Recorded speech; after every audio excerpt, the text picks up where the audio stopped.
जैसे अंग्रेजी में होता है ना, गुड वेटर आगे वेस्ट, ऐसे ही हमारी संस्कृत में होता है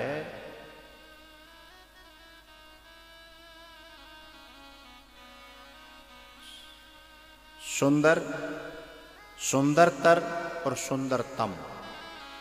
ठीक है, ऐसे ही हमारे यहाँ व्याकरण में एक प्रत्यय होता है ईशुन, जिसका रूपांतरण होकर के ईयान बन जाता है। उसका अर्थ होता है सर्वश्रेष्ठ, अर्थ में आता है। तो यहां शब्द आया है वरियान, तो शब्द है वर, वर माने अपने आप में श्रेष्ठ होता है, लेकिन उसमें ईयान और लग गया, ईशुन प्रत्यय होकर के ईयान और बन गया, तो वरियान यानी श्रेष्ठ नहीं, सबसे श्रेष्ठ। ठीक है, तो सुखदेव जी कह रहे हैं परीक्षित, इस तीनों लोकों में आज तक के प्रश्नों में तुम्हारा प्रश्न सबसे श्रेष्ठ है, क्योंकि हम लोग मर रहे हैं, इस बात को कोई जानेगा तभी ऐसा प्रश्न करेगा, नहीं तो इस बात को समझ ही नहीं पाते कि हम मर ही रहे हैं, है ना। इसलिए वरियान ए सत्य प्रश्न, और पता है हे नृप, हे राजन, तेरा जो प्रश्न है लोकहितम कृतः, ये सारे संसार का हित करेगा, लोक लोकांतरों का हित करेगा। भाई देखो, उन्होंने तब प्रश्न किया था, वो बातें छप गई हैं और आगे चलती चली आई, आज हम बिने सुन रहे कह रहे हैं, तो बिनते हित है रोय, कल्याण है रोय, वही तो कह रहे हैं सुखदेव जी महाराज। सुखदेव जी महाराज ने पहले तो परीक्षित जी को कथा सुनने की थोड़ी सी विधियां बताई और ये कहा कि जिस व्यक्ति को अध्यात्म मार्ग में आगे बढ़ना हो, उसे अपना पहले आसन सिद्ध करना चाहिए। जितासनो, जित आसनो। लेकिन भैया आप चिंता मत करियो, आज को जमानो बदल गए। वास्तव में सुखदेव जी ने कही कि एक ही आसन पर बैठ के आसन जीत के तब कथा सुनो। अब मैं कह दूंगा तो मैं तो सौरव सुपड़ा साप है, पांडाल में एक नहीं टिकेगा। तो आसन की छोड़ो, बिना आसन के बैठो ना जा रहो है, बिना आसन के तो बैठो ना जा रहो, क्योंकि अब के खान पान गड़बड़ है गए, रहन सहन गड़बड़ है गए, पानी में इतना TDS है कि घुटने जाम हो जाते हैं आदमी के।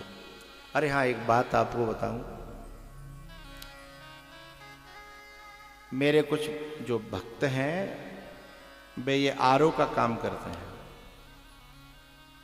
तो उन्होंने आश्रम पे आरओ लगा दिया और मुझे मशीन दे दी TDS को नापने की, पानी में कितना TDS है, गंदगी है, नमक है और जो जम जाता है, ये सब। अब जब मशीन मिल गई तो मैं जहां जाऊं मैं नापन लगूं। तो हम लोगों के लिए जो है ना, जो पानी का जो TDS है वो सामान्य रूप से 100 से 150, 200, 250 तक होना चाहिए, लेकिन भूमि के जल का जो TDS है वो पहुंच गया है 800, 1000, इतना, जो घुटनों को जकड़ता है। वो आरओ में क्या करते हैं, उस TDS को कम करके जितना जरूरत है उतना करते हैं। लेकिन आश्चर्य की बात तुम लोगों के लिए मैं बता रहा हूं, मैंने उस मशीन से TDS जब नापा जगह जगह जगह जगह जगह, तो कहीं 800, कहीं 1000, कहीं 1500 तक TDS मिला। लेकिन एक दिन मैं धौलपुर से गुजर रहा था, मैंने कहा चंबल मैया को TDS नापें, तो मैं मशीन लेके चंबल में उतर गया। तो चंबल में मैंने वो मशीन लगाई, तो पूरी जहां जहां मैंने TDS नाप्यो वहां ऐसो पानी कहूं नहीं मिलो, केवल चंबल मैया का पानी इतना पवित्र, इतना शुद्ध कि मात्र 250, 230, 250 भी 250 नहीं, 230 TDS था, जो आदमी की भूख और बढ़ा दे, प्यास और जगा दे और आदमी को निरोग कर दे। ऐसा पानी चंबल का।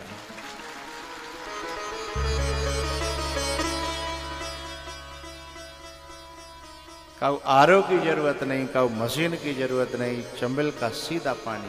गंगा जी का भी पानी जो था ना, उतना TDS नहीं था जितना चंबल का था।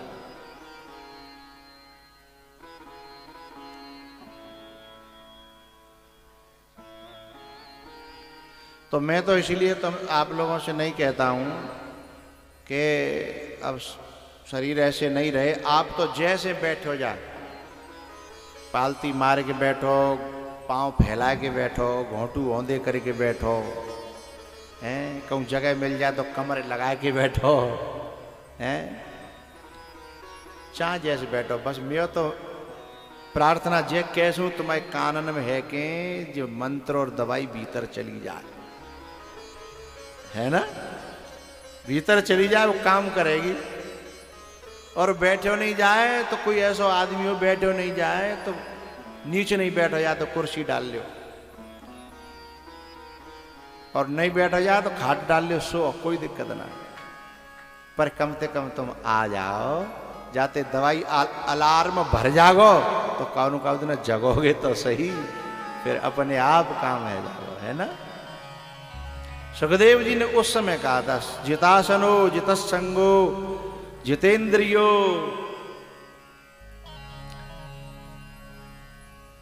जितश्वासो। उसके बाद अनेकों वेद वेदांत की कथाएं कही, और उन्हें बड़ा आश्चर्य हो रहा था कि ये व्यक्ति जो राजा होकर के धर्म की इतनी गहरी बातों को कैसे समझ रहा है।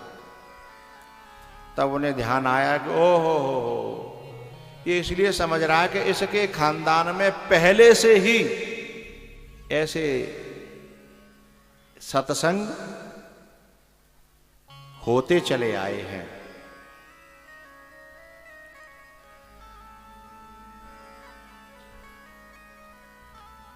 तब सुखदेव जी महाराज ने कहा, परीक्षित, तुम जो इतनी गहरी बातों को समझ रहे हो, इसके पीछे का मेन कारण है कि तुम्हारे परिवार में ऐसा होता चलाया है। बोले अच्छा, और भी किसी ने किया था? बोले हाँ, एक बार तुम्हारे परबाबा ने भी घर परिवार को छोड़ करके और संतों की शरण में बैठ करके कथा को श्रवण किया था। बोले अच्छा, मेरे परबाबा? बोले हाँ। बोले विदुर जी महाराज। तो परीक्षित जी बोले कि राजीते तो घर मैंने छोड़ो ना है, मुझे तो श्राप लग गो। तो ये बताओ, मैं परबाबा को कोई श्राप लगो कि मैंने राजीते छोड़ो? क्योंकि राजी से कोई घर छोड़ना चाहता नहीं है। अरे विभीषण ने नहीं छोड़ो राजीते, हैं? जब लात परी तब छोड़ो। तब जो है भगवान ने कहा, सुखदेव जी ने कि हे परीक्षित, एक बार भगवान श्री कृष्ण शांति दूत बन करके कौरवों की सभा में आए, और वहां दुर्योधन ने कह दिया था कि मैं सुई की नोक के बराबर भी जमीन देने वाला नहीं हूं, बिना में ताकत हो दम हो तो लड़के ले ले, युद्ध कर ले। तो बोले भगवान शांति दूत बन करके आए थे, उनका अपमान हुआ, उनकी बात मनी नहीं। लेकिन पीछे से दुर्योधन ने शकुनी के इशारे पर यह जरूर कहा कि प्रभु आप तो सबके हो, और आप मेरे यहाँ प्रसाद पाले हो, भोजन पाले हो, तो मैं आपको सेवा करना चाहता हूँ। भगवान ने कहा कि भाई देखो, जहाँ हमारी बात ना मन रही, माँ हम पानी भी पीने वाले नहीं है, हमारी बात का तो आदर नहीं है, रोटी तुम हमारे मुंह में ठूसोगे, वो हमें पसंद आने वाला नहीं है, हम ऐसे घर का पानी भी नहीं पीते, भोजन की तो बात। हाँ, मैं प्रसादी पाऊंगा तो अपने काका है ना मेरे विदुर, मैं उनके यहां भोजन पाऊंगा। और काका वहीं पे खड़े हुए, आंखों से तुरंत, क्योंकि पहले ही भरे भय थे भगवान के प्रेम में, वाग गदगदा द्रवते यस्य चित्तम रुदति अवीक्षणम हसति क्वचिच्च गद गद गिरा नयय बहलीरा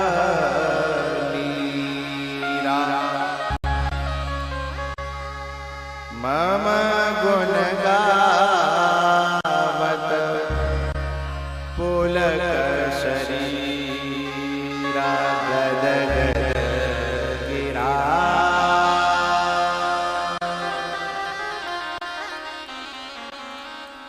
आंखें भरी थी, हृदय भरा था, छलक गया और आंसू भर के बोले, केशव मैं और तुम्हारी काकी दोनों आपकी बहुत चर्चा करते हैं, आपसे बड़ा लगाव है, लेकिन आज तक मेरे पास कोई उत्तर नहीं था। वो जब भी पूछती कि भगवान कभी हमारे यहाँ आएंगे, तो मैं ये नहीं कह पाया कि आएंगे। सच्ची रही तो एक न एक दिन जरूर आएंगे। आज आपने अपने मुंह से, अपनी तरफ से अपने आप कह दिया, मैं कैसे आपका भूलूं। विदुर जी की खुशी का ठिकाना नहीं था।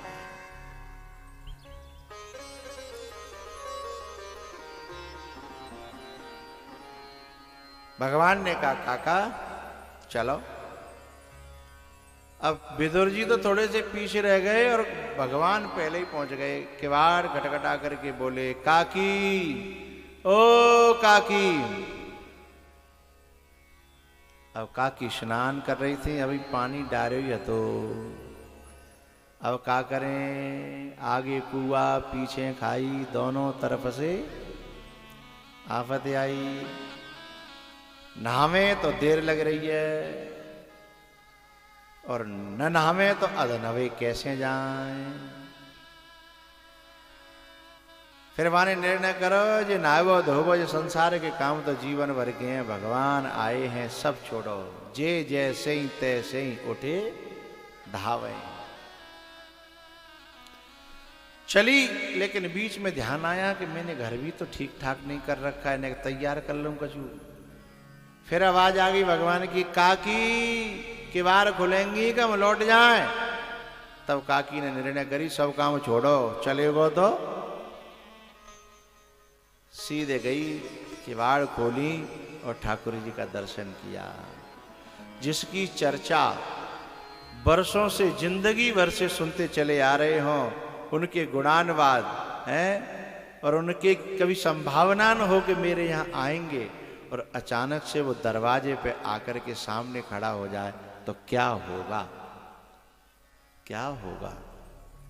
अरे भगवान है, छोड़ो, अरे रमा के अचानक ते मैं काऊ ना तुम्हारे द्वार पे काऊ के पे आ जाऊं और जो कहूँ भूख लग रही है, तो क्या होगा, सपड़ा खराब है जाओ ना।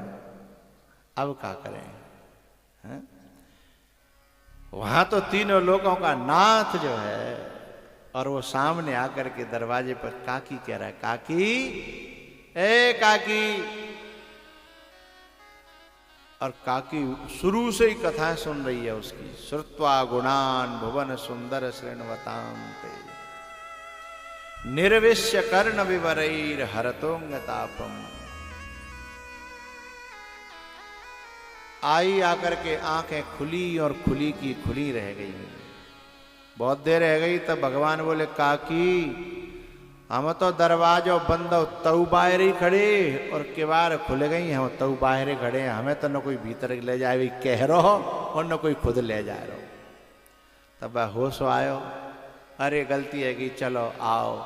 अंदर ले गई आंगन में, आंगन में ठाड़ी करके फिर देखने लग गई। फिर नेक देर बाद भगवान ने कही, काकी हम तो बाहर ठाड़े के ठाड़े हते, भीतर आ गए तब हम तो ठाड़े के।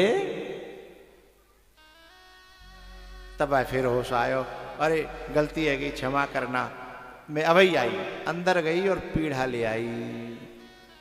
जिस पीड़ा पे हमारी माताएं बैठ करके चाकी चलाती थीं, चलाती हैं नहीं, चलाती थीं, हैं? वो पीड़ा जो है और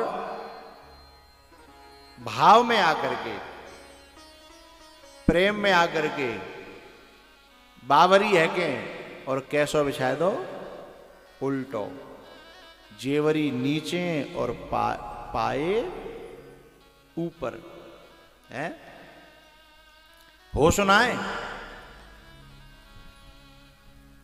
अब उल्टे पीड़ा पे भगवान बैठ गए और बड़े खुश हैं।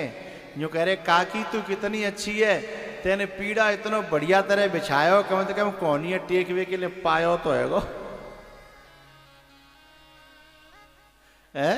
कोनी टेकवे तो कछु चाहिए तो पाए पे टेक लई कोनी। बोले काकी तू बहुत अच्छी है। अब भगवान बैठा तो ले, फिर टकर टकर टकर टकर देखने लगी, आंखें झपकना बंद कर दिया। ने के देर बाद फिर भगवान बोले काकी ते देखवे ते हमारा पेट तो भरे हुए नहीं, हमें तो भूख लगी है, हैं? कौन कह रहा है? बिनु पग चलहि सुनहि बिनु काना, कर बिनु करम करहि बिना, आनन रहित सकल रस भोगी, बिनु वाणी बकता बड़ जो। तीनों लोगों को तृप्त करने वाला, खिलाने वाला कह रहा है मुझे भूख लगी है। काकी फिर होश आयो और अंदर गई तो केला को वो धरियो गुच्छा, पके पके केला। भगवान ते बोली मैं अपने हाथों से खिलाए दूं, और अपने हाथों से खिलाने के लिए केला लिया और नुका करके होश तो ना, और गूदा तो फिगो और छिलका भगवान के मुंह में दे दो। छिलका भगवान के मुंह में दे दो और भगवान बड़ी प्रेम ते छिलकाइए खाए गए। भाव देखिए, आहा, ये वही है जो सबरी के झूठे बेरों को खा जाता है। ये वही है छिलका खा रहा है जो सब गाल वालों के झूठे हुए माखन को, दही को खा जाता है। ये वही है।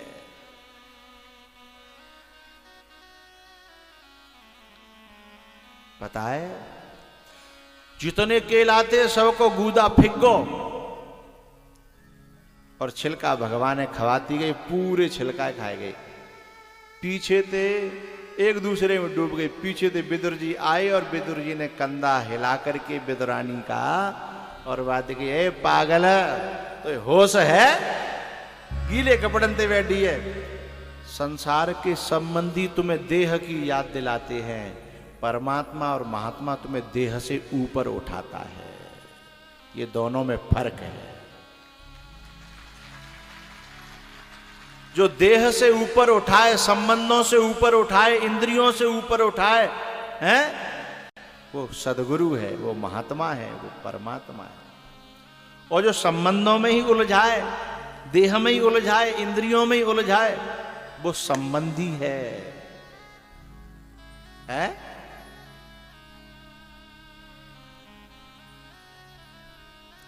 विदुर जी ने जो है विदेह हो गई थी विदुरानी, लेकिन फिर से देह में उतारा और वह संकोच भयो को हो मैं कपड़ा गीले बे हटी। अब विदुर जी की निगाह गई कि केला को गूदा इतनो पर और छिलका कांगो। बाने पूछी भगवान ते कि प्रभु, विदुर जी ने कि ये छिलका कांगो? बोले काकी ने जहां मनिया डर करो ता पहुंच गो। काकी ने मनिया डर करो। विदुर जी बोले अरे वाह बाबरी में मो पहले तो ही लग रहे हो कि वो ऐसा ही करेगी, जानते कजू इतना है, और मैं डर रहा था, वही बात हो गई।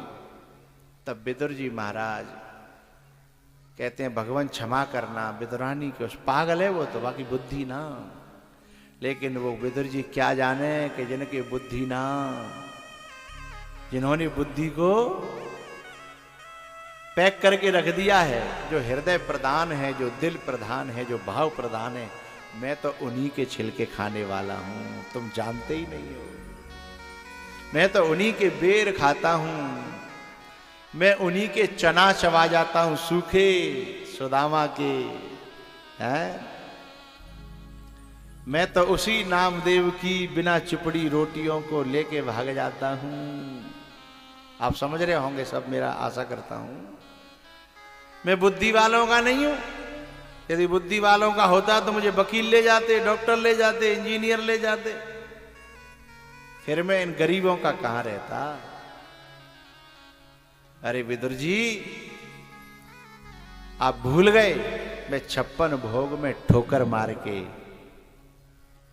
और छिलके खाने आया हूं। वहां बुद्धिमानों की कमी नहीं थी, एक से एक, भीष्म जैसे, शकुनी जैसे, हैं, कर्ण जैसे, ठोकर मार के आया हूं। लेकिन यहां वही तो नहीं था, इसलिए मैं यहां आया।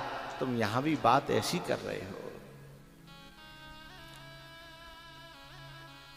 56 भोगों से देखो, हम लोग कहते हैं ना कैसा, हम 56 भोग लगाएंगे गिरिराज जी पे। 56 भोगते भगवान काउते खुश ना भयो। भगवान के प्रति जब प्रेम उमड़ता है, रामायण पढ़ के, गीता पढ़ के, भागवत पढ़ के या सुन के, जब भाव उमड़ेगा तुम्हारा, तो तुम्हारे घर में कच्छू नहीं होए, हैं, बस तुम्हारी झोपड़ी में यदि भाव है तो भगवान सूखी रोटी पे, अचार की मिर्च पे और तुम्हारी गैया के मठा पे आके मर जाएगा परमात्मा। भाव होना चाहिए।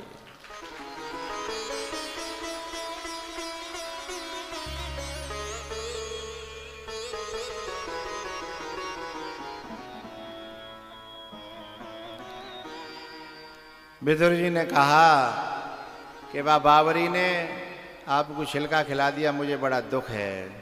अब ये भगवान बोल नहीं रहे, तुम जो बोलना है सो बोलो। विदुर जी ने कहा कि आपकी आज्ञा हो तो मैं अपने हाथन से गूदा यहाँ पे खिला दूं, कम से कम स्वाद ठीक, मोह को स्वाद तो ठीक है जागो, जो बेगरे को कहा है छिलका खा खा के। भगवान ने कहा खिला दो। अब विदुर जी ने गूदा खिलाया, लेकिन भगवान के चेहरे के जो एक्सप्रेशन थे वो कोई ज़्यादा अच्छे नहीं बने। विदुर जी सोच रहे थे अब कहेंगे कि अब स्वाद आयो, अब स्वाद आयो, लेकिन भगवान बोले नहीं। तो फिर विदुर जी खुद ही पूछना पड़ा, कहा अब तो स्वाद आ रहा होगा, लेकिन भगवान मौन रह गए। विदुर जी ने कहा हमारे प्रश्न का उत्तर नहीं मिला, हम पूछ रहे हैं स्वाद अब तो आयो। तो भगवान ने कहा हम पे सांची मत किब्बाओ। अब विदुर जी को लगा कि मामला कुछ उल्टा है। भगवान से फिर पूछने लगे कि प्रभु मुझे बताओ बात क्या है, मेरे गूदे में तुम्हें स्वाद नहीं आया। भगवान ने कहा सच कहते हो काका, जो स्वाद काकी के छिलकों में था वो तुम्हारे गूदे में भी मुझे प्राप्त नहीं हुआ।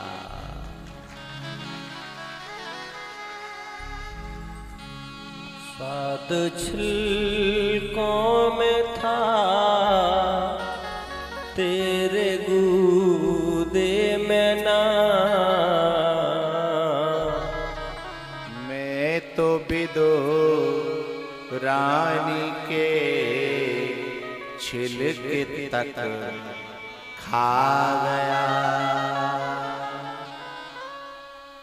बोले क्यों? चतुराई जिसने की उसको मैं ना मिला। काका भीलनी का मुझे भोलापन भा गया। भीलनी का मुझे भोलापन भा गया। विदुर जी ने कहा, प्रभु आश्चर्य की बात है, हमने गूदा खिलाया, बाबरी ने तुम्हें छिलका खिलाया और तुम्हें छिलके में स्वाद आया।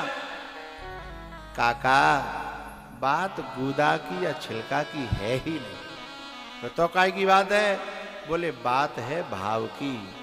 मेरी दृष्टि न छिलके पे थी न गूदे पे, मेरी दृष्टि तो सिर्फ भाव पे थी और मेरे को स्वाद सिर्फ भाव में आता है। अच्छा, तो बाबरी के अंदर ही भाव तो सवरो, हमारे अंदर कोई भाव नहीं है।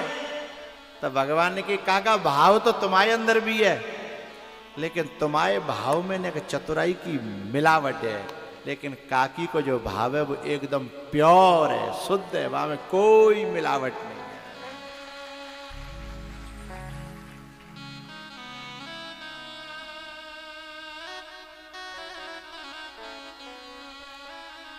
काकी के भाव में न चतुराई है, न बुद्धि है, न व्यवस्था है, न नीति है, न राजनीति है, न धर्म, कुछ नहीं है, केवल भाव और भाव और भाव और भाव। सबसे ऊंची प्रेम सगाई, मानहूं एक भगत करना,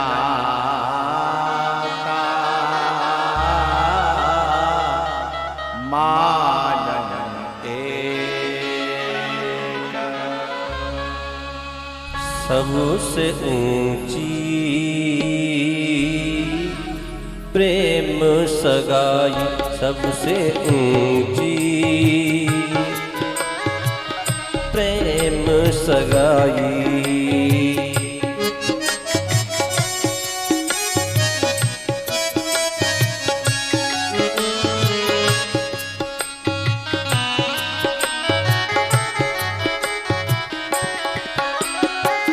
प्रेम के बस भारत को रत, हाँ क्यों भूल गए ठकुराई।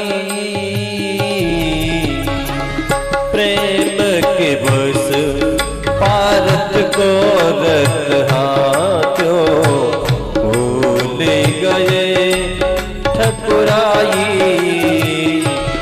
सबसे ऊंची प्रेम सगाई, सबसे ऊंची प्रेम सगाई।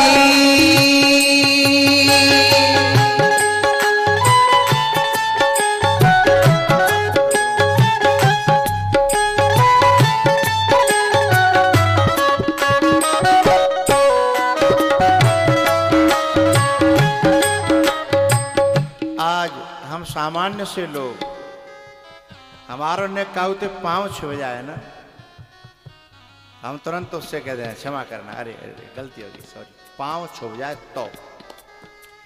अर्जुन का जो रथ था वह रथ के नीचे है के अर्जुन के पांव भगवान से टच होते थे और भगवान ने स्वयं ये कही कि जब तो सोप तो नहीं मिल लो हो, लड़त लड़त जी बतावे को रथ के तगु लेनो है, तो तुम्हें पाँवते न के सारो कर दो करियो, पाँव की वो मार के नौक पनहिया की नौक मार दो करियो कि तगु रथ लेनो है, तो मैं रथो बितकु ही ले लो करूँगा। आज सामान्य व्यक्ति से पैर टच हो जाए तो हम यूं करते हैं और वो तीनों लोगों का नाथ होकर के अर्जुन के पैरों की ठोकर खा रहा है और फिर भी खुश हो रहा है। जय हो पार्वती।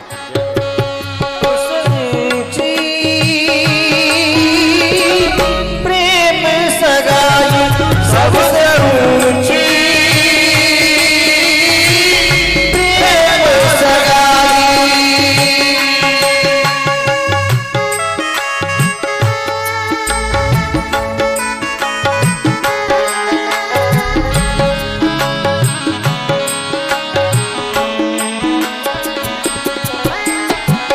दुर्योधन की मेवा त्यागी, साग दुर्धर खाई। दुर्योधन की साग बिदुर कर खाई सबसे ऊंची प्रेम सगाई सबसे ऊंची प्रेम सगाई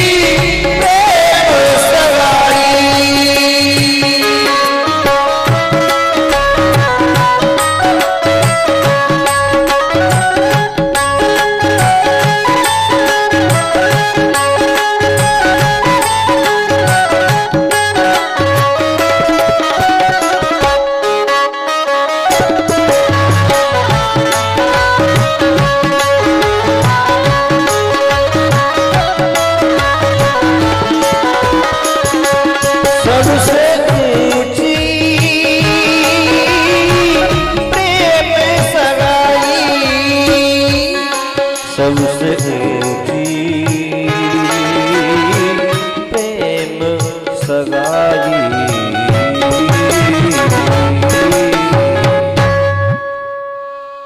सबसे ऊंची प्रेम सगाई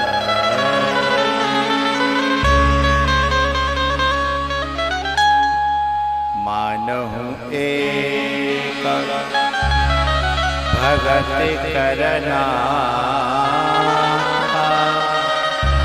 मानहु एक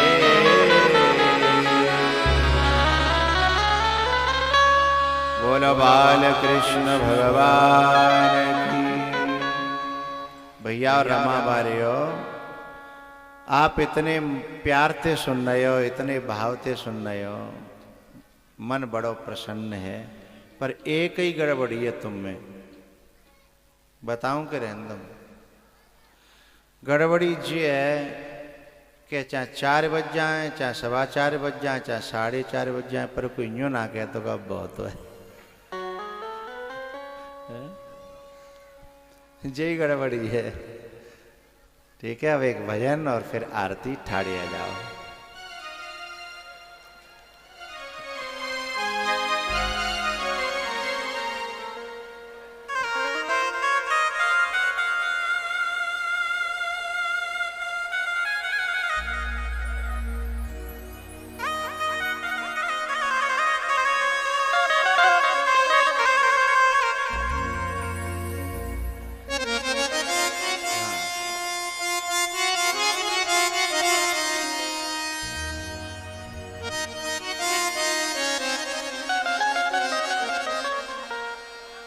हमारे जो बच्चे हैं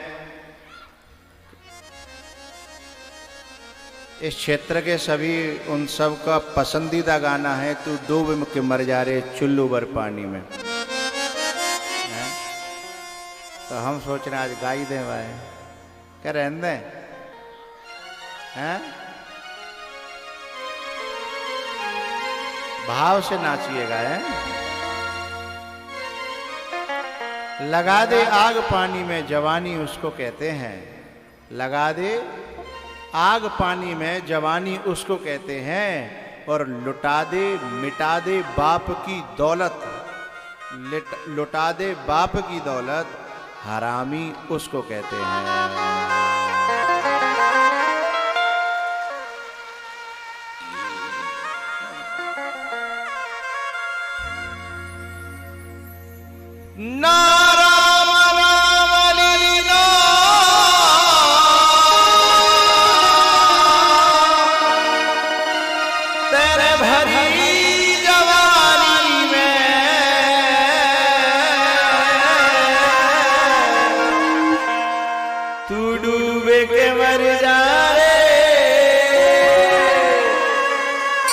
जा नहर के पानी में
सब अंदर आ गए, बाहर करो जने इन बच्चियों को बाहर करो सबको।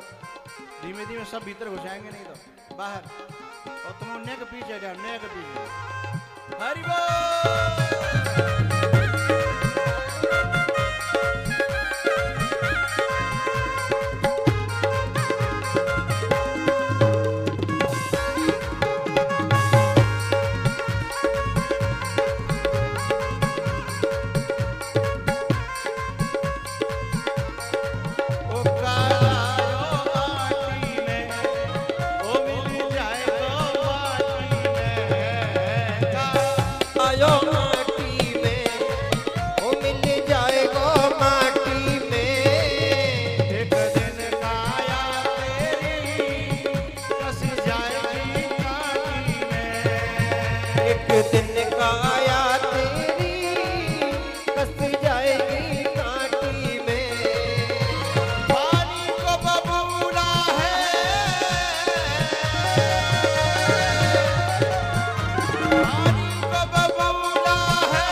सारो जीवन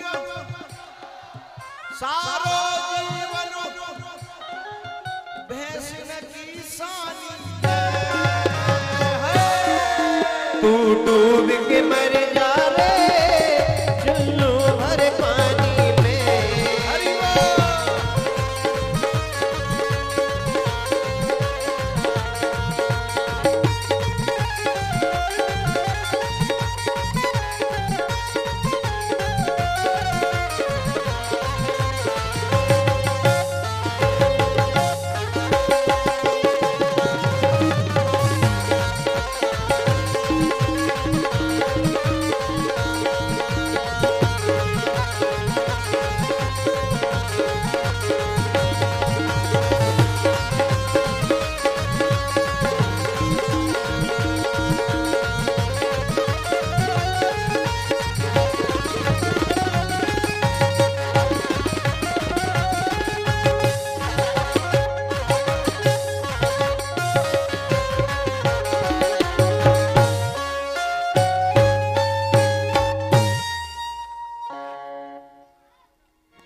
बोलो बाल कृष्ण भगवान की। हर हर महादेव। आरती अति पावन पुराण की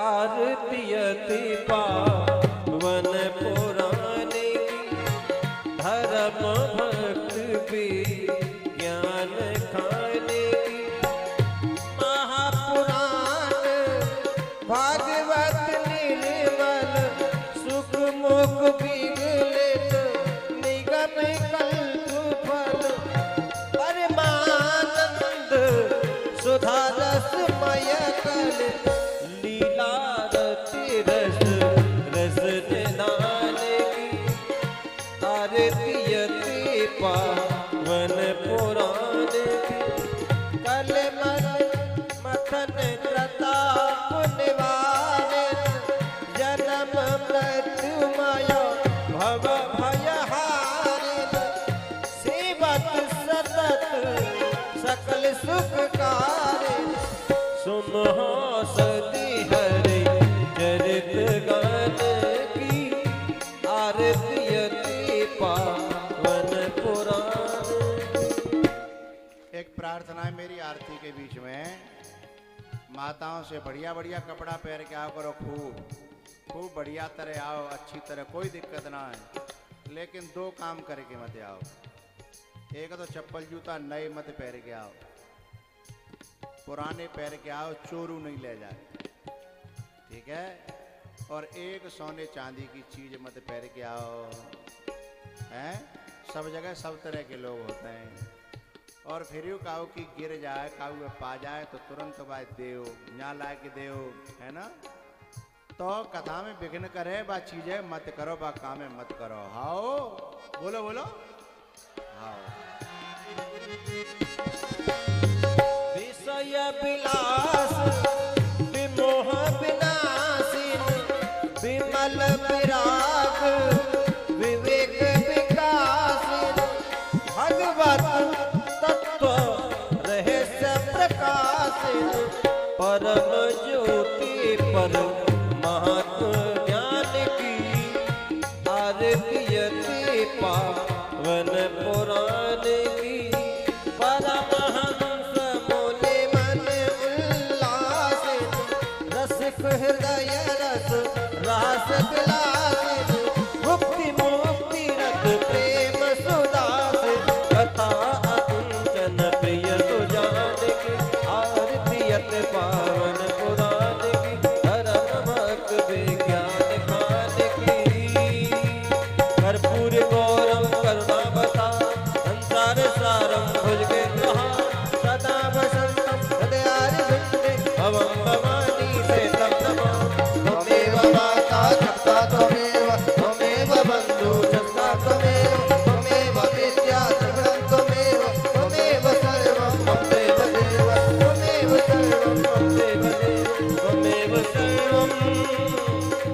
मम दे